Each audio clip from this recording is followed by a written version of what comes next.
Hi, everybody. It's Jesse, and with me, as always, is Maddie. Howdy. We are the Jaunty Mantis. We used to be two ordinary podcasters until one day we met some new friends from out of town. They were called Dinosaurs. Oh, no. I remember this. My friends and I, Maddie and I, we became the Secret Scouts, allies to the Dinosaurs from outer space, and joined their battles against Genghis Rex and the evil Tyrannos. So that's just who we are. We also sometimes answer creative questions from curious gamers. That's correct. We do all of those things, and we still have to go to our day jobs. I know, managing projects and analyzing data when I could be off with the Secret Scouts. Hey, I have a question for you. Oh, good. What is it? Is it like a new season? Yes. Season 5, Dinosaurs and TTRPGs. Yes. Why Jesse, did we why decide did we to do this? Whoa. That's not good when both the hosts are asking each other, why did we do this? Why did we choose this topic? I think one thing to mention just about the podcast, and if you've been listening for a while, you know that Maddie and I are good old friends from way old back, is one of the problems, I think, of having a podcast with your friends is you guys can get really giggly about an idea and then be like, yeah, let's do it, even though you know it's a maybe an iffy proposition. Really? But we committed, so here we are. Season 5. This is our new theme seasons, where our theme is dinosaurs in tabletop role-playing games. Well, Jesse, can I tell you something? Sure. I know we're not crazy about this. This was not a bad decision because there is a ton of shit online where people have given advice or discussed or made videos, articles, podcast episodes about incorporating dinosaurs into your D&D adventure. Yeah, the research has been kind of fun, actually. That's why I didn't say it was, I almost said bad idea, but said iffy proposition. Can you please refrain from opening our podcast that whatever we're about to talk about is a waste of our audience's time? It's okay. That's a fair point, but I don't think it's a waste of the audience time. It's just going to be hard. Oh, why is that? I guess I was just scared of doing something new. Well, look, change is not easy for everyone, and an uncertain future can be a bit scary, Jesse. But if we don't do hard things, then how are we ever going to improve as podcasters online talking about tabletop role-playing games? You're right. So let's do this. Okay. Dinosaurs. Wow. I hope the mics picked that up. I'm really going to be in trouble. My wife, who's trying to get the kids to bed right now. What's wrong with Dad? Yeah. Were you a dinosaur kid when you were a little kid? I was. I told Sheridan that there's like, when you're a little kid, there's like 3 types of kid. There's the cars and trucks kid, the space kid, and the dinosaur kid. Oh, very much. Yeah. Yeah. I was definitely not a cars kid, and I wouldn't become a space kid until later.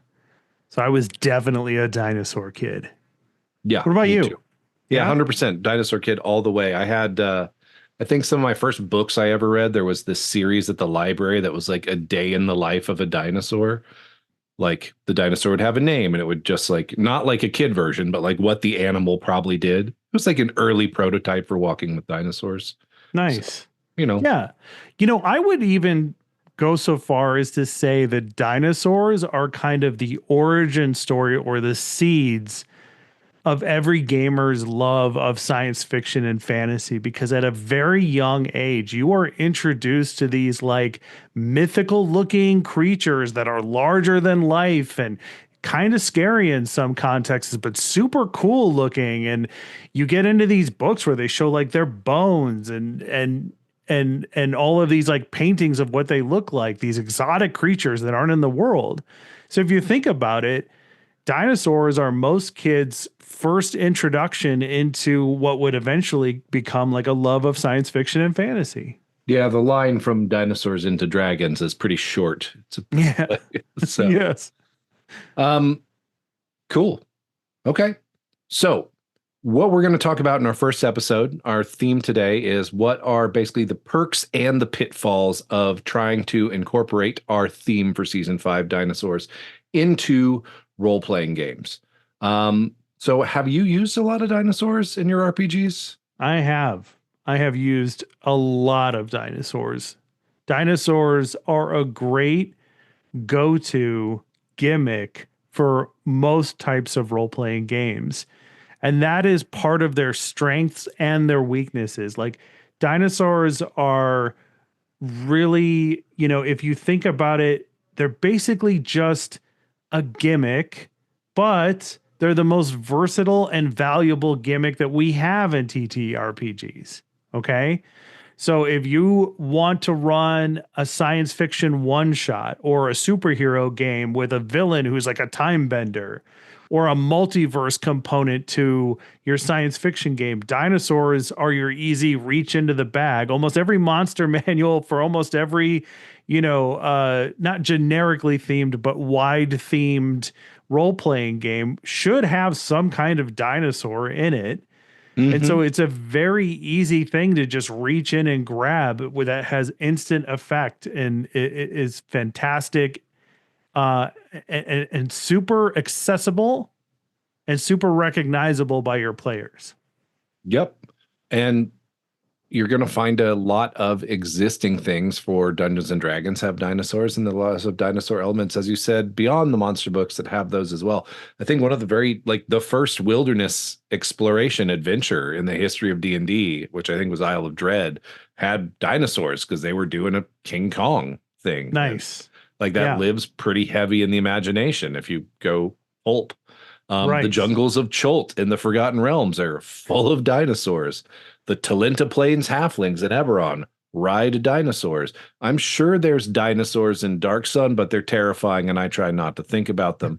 And I think a fun challenge for myself by the end of this season is I'm going to create a demi-plane of dread in Ravenloft ruled by a dinosaur. That's brilliant. If you think about it, dinosaurs, if you go back far enough, like to like the most ancient of grognards, like the early Gen Xers that crawled out of their caves and even some baby boomers to a certain extent, like that's really what they had. It was like Golden Age and Silver Age superheroes, King Kong, dinosaurs, that kind of like Sherlock Holmes, James Bond. That really was their milieu of like pulp adventure superhero fantasy. That was what was popular and thematically appropriate for that time and place. Mm-hmm. So it's steeped in all sorts of popular culture and storytelling that then evolves, no pun intended, after that point. So it's like it threaded very nicely into almost everything we have in our culture as gamers. Yeah. And there's some great, I'd like to take a moment to mention the TTRPGs we lost that contained dinosaurs. This is Sure. something, there were two that I remembered existing and went hunting for and could not find them because I guess the license has been lost. Oh But no. first, in the early days, I think the early 90s, maybe late 80s, there was a Cadillacs and Dinosaurs RPG. Are you well, okay. Yeah. Wow. Are you familiar with Cadillacs and Dinosaurs? Yes, tangentially. Like I can think of like the animation and maybe I saw like an episode or is that a movie or a show actually? I think it started as a comic book. Okay. I for some reason have it in my head that this is something that's animated. So There was I'm a aware of cartoon, I it. believe. Yeah. So I'm aware of it, but do I know all the details behind it? Like no. Well, you see, I went on a Wikipedia rabbit hole, and it's basically there was like all these environmental disasters, and humanity retreated into these bunkers. But before they did, they were dealing with the disasters by this hyper evolution protein some scientists had made that brought this protein source they could fish. And so after 200 years, they came out of the bunkers, and there's like a primordial jungle and dinosaurs everywhere. And I guess the hero has a Cadillac left over from the before times. So Right. yes. And then another honorable mention. a BBC television show that suffered the problem I think most BBC television shows I like do, where the star decided he was finally big enough to go make it in Hollywood, and he disappeared from the face of the earth, and they recast him. But that show was Primeval. Did you ever watch Mm, Primeval? I have not. Okay, here's the gimmick of Primeval. I think someone at the BBC said, you know, we've got all these CGI assets from Walking with Dinosaurs. What if we made a TV show about it? Okay, what's the plot?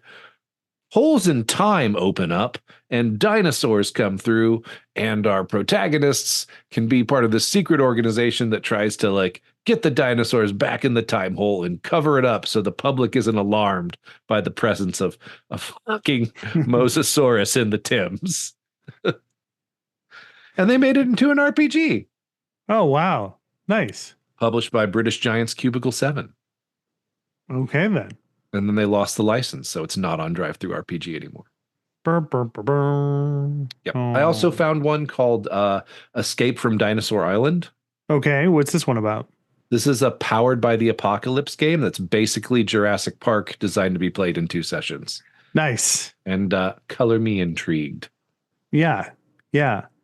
This is great because, you know, so much of Dinosaurs is really more about the bigger picture of your game.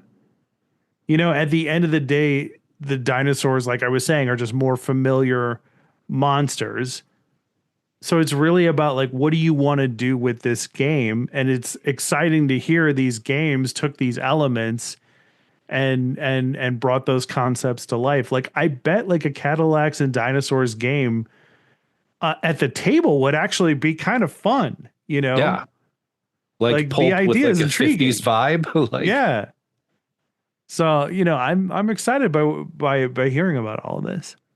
yep. And oh yeah, and then there's a Hollow Earth game, like The Mm-hmm. Lost World, that was under something called the Ubiquity system that I was like, I'm What a unfamiliar weird with this name. system and it should be ubiquitous because Yeah, what a great name for a system. yeah, it's everywhere or not. So yeah, Yes. I was interested in that. Okay, let's talk about the perks of dinosaurs real quick. And first off, just because of the way books are written, combat and encounters. Mm-hmm. Yeah. The perks of Dinosaurs, yeah, go ahead. great antagonists. The best antagonists. They're basically, you know, super animals, right? So Mhm. they're dangerous, destructive, depending on what the setting of your game is. Most of the time they're out of place. And they are a great like chaotic element to throw into the mix, or they can be used like, you know, in so many different ways. Like if you could use dinosaurs as kaiju basically. You know, Mhm. you could use dinosaurs for like an extremely low fantasy setting where the dinosaurs are basically taking the place of the monsters. So you can still kind of touch upon these core fantasy elements, but the dinosaurs are the monsters, right? Yeah, I think about this. I mean, you and I are both people who love the 13th Warrior, Yes, right? very What if much. instead of Neanderthals, it was dinosaurs? Wow, that would be even better. Yes, Grendel is a dinosaur. That's what we learned from Beowulf. Yes, yeah, I'm here for it.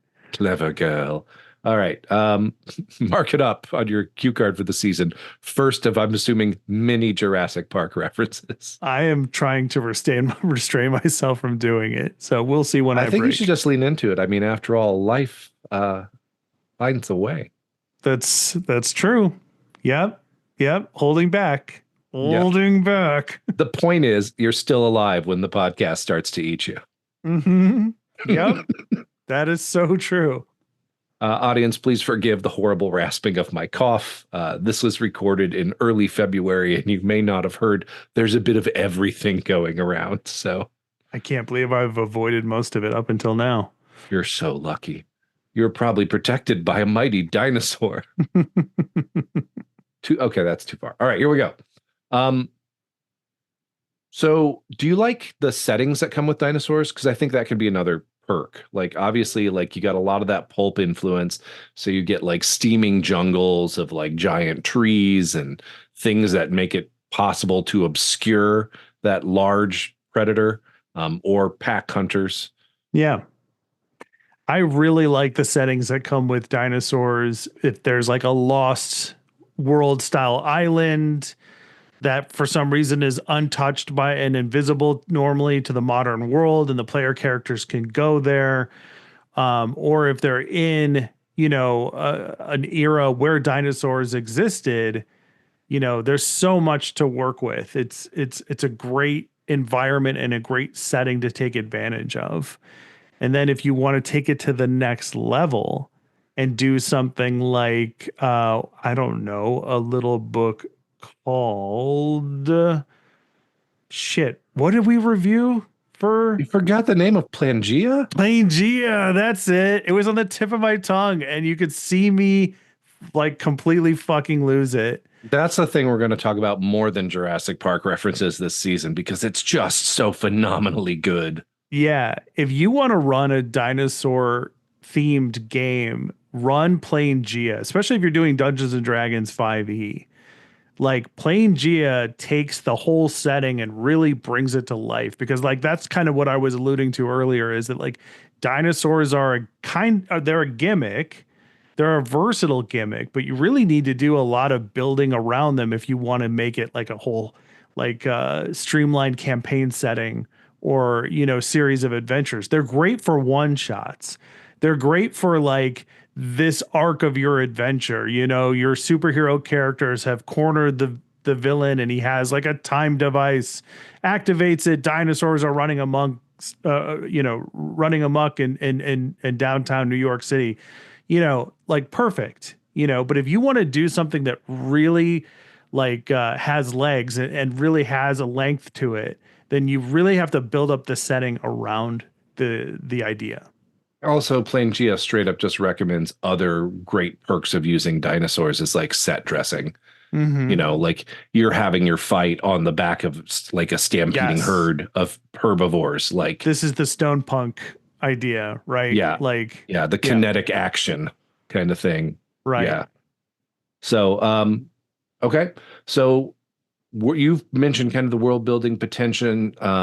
You can add dinosaurs to almost any setting, and I think you brought that up a couple of times. I'm just running through my notes real quick.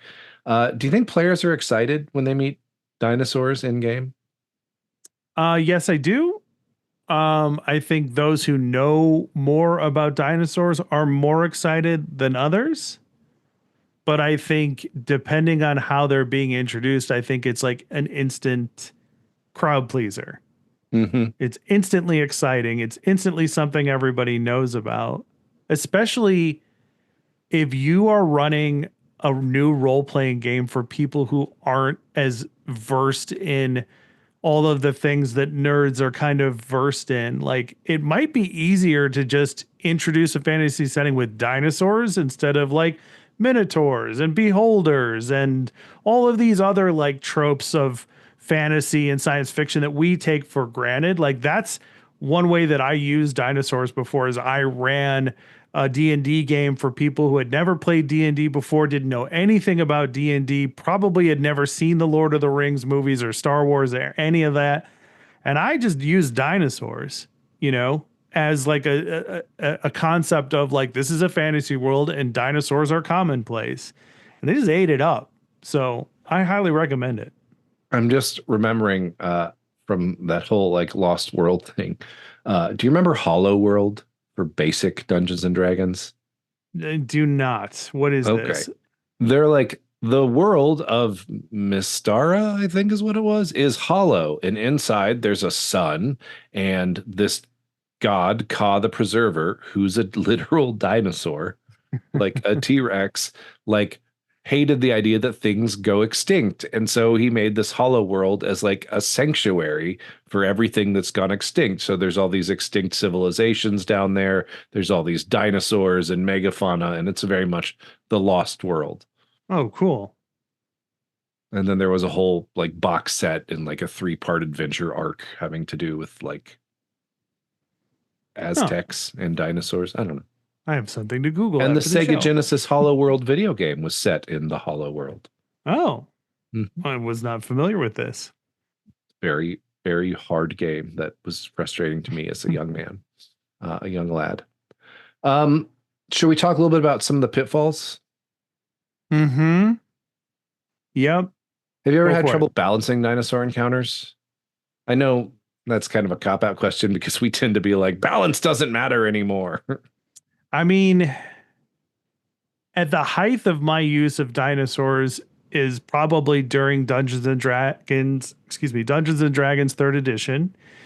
And they have a pretty robust way to balance encounters. So I would say that it was fairly easy to maintain that balance. There are other games I've run dinosaurs in. I can't think of a time where it's been too out of place or the dinosaurs have been too powerful or underpowered. Is that a common thing that happens in your opinion? I think the thing that's more likely to happen is that your dinosaur lands as just a reskinned animal, Mm-hmm. and which is kind of disappointing when you're like, it's an Allosaurus, and then it's like basically you're just doing the same things as like, I don't know, like a dire wolf. But Yeah. maybe your PCs don't know if you're describing it evocatively.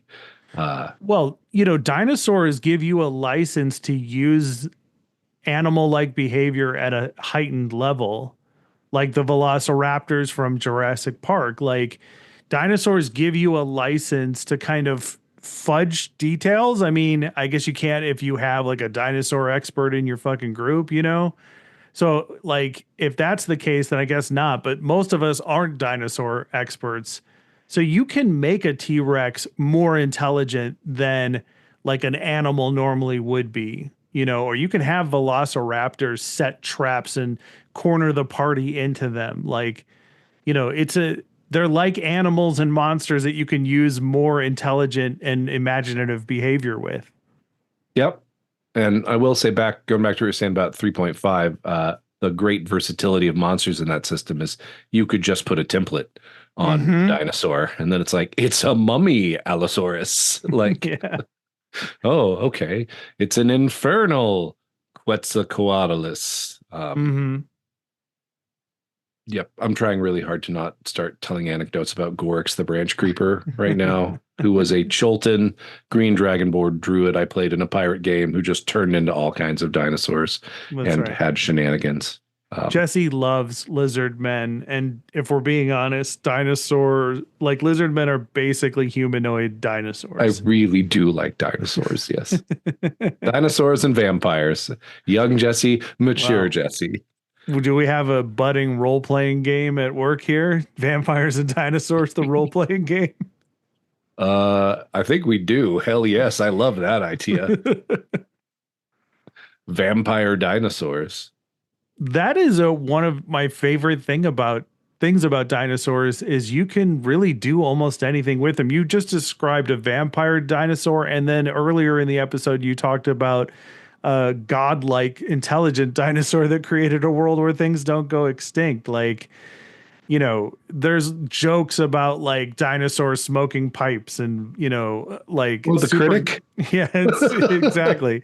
And super intelligent dinosaurs like building machines to help them get it, like launch themselves in rockets to the moon and stuff. Like, you can really do whatever you want with them. Like, is there a bad side to them? Is it the gimmick? Is it that like unless you start like really blowing it up, there's really nowhere else to go with them?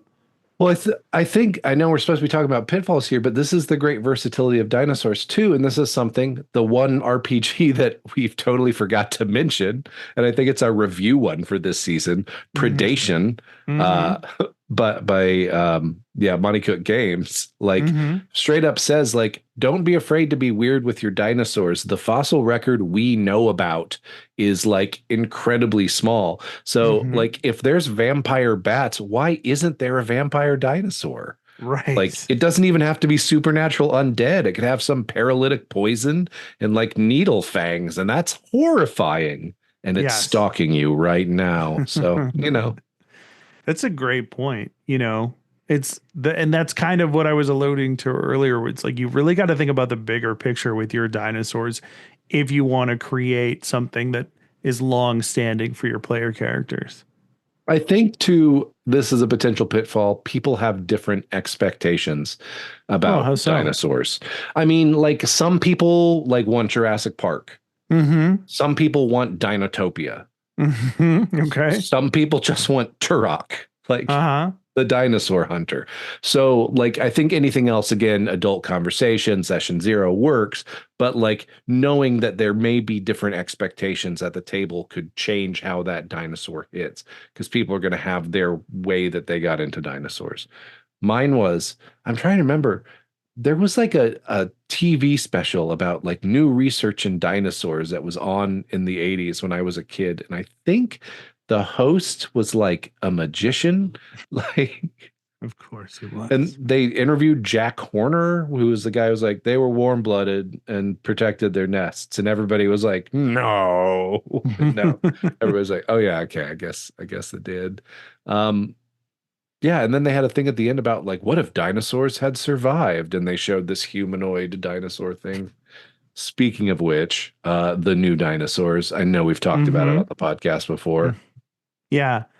I mean, we are going to have an inspiration episode at the very end of the season. And yeah, there's some great inspirational movies, TV shows, books that we can throw into the mix. Yep. Yep. Okay, cool. I think the last pitfall is just making you got to work pretty hard to manage and make sure you brought this up that it's not just a gimmick, Mm-hmm. that it serves the story. Yeah. I think that's the key one. You And in know, episode 3, when we talk about incorporating theme, we are going to talk more about this. I probably should have said this at the beginning. This is just an overview of the topic. yes. Yeah, don't sleep on dinosaurs. They're an essential part of our gaming repertoire. But also realize what you have and how you want to use it. Their greatest strength is they're extremely versatile. You can toss them in at any moment. There's so many different things you can do with them. You can get super weird with them if you want. And then the worst thing about them is they basically just are the biggest and best gimmick we have in Yeah, gaming. dinosaurs, they're awesome, but you need to handle them with intention. And in Mhm. this season, we're going to talk about how you can do that. That's correct. Cool. Well, next time we're going to be talking about the top tools and resources for running Dinosaurs Adventures. So we're going to dig more into some of these titles we've brought up in the pod today. And we're going to talk about books, talk about game systems, talk about miniatures a little bit. And so, yeah, if you've used dinosaurs in your game, let us know. Email jauntymantis@gmail.com. We'd love to hear from you about how you use dinosaurs. And if you wouldn't mind helping us out, please give us a listen and review on Apple Podcasts, is what it's called. Sure. Yeah. Yeah, wherever you're listening to us, drop us a review. We love to hear from you. And follow for more dinosaur fueled discussions. Leave a comment in the comments. Like and subscribe. All the things. Mash your dinosaur paw on that like button. Mm-hmm. Do Yeah. they have paws? I just Claws?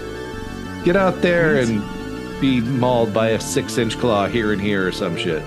Keep playing those fucking role-playing games.